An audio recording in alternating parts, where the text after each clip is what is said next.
Hello mga mi! So yan nga ang ganap ko nung nakaraan mga mi. Ngayon ko nga lang to na-edit tsaka na-upload mga mi dahil nung nakaraan kasi sumakit talaga yung ulo ko so hindi ko nakayanan. Yung sakit ng ulo ko mga mi hindi kaya ng powers ko. Ang menu ko nga dyan mga mi ay menudo. Sabi ko parang ako'y nagka-crave ng menudo mga mi kaya sabi ko naman ako'y magluluto ng menudo ngayon. Ang ginawa ko nga mga mi ay nagprito muna ako ng carrots tsaka ng patatas dyan tsaka isinabay ko na rin tong atay mga mi. So sabay gidisa ko na rin tong karne mga mi para lumambot na siya. Tapos nilagyan ko na rin mga mi ng mga pangsahog niya tsaka tinimplahan ko na rin siya ng mga seasoning mga mi.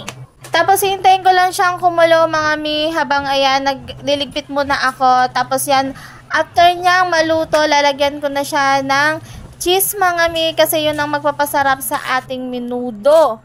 So ayan mga mi, luto ng ating menudo. Alam Mamshi Eileen mga mi, tara kain tayo. Kain tayo mga Mamshi, Papshi, yan. Pagkatapos nga namin kumain mga mi, ayan nag-shoot naman ako nitong product na to mga mi.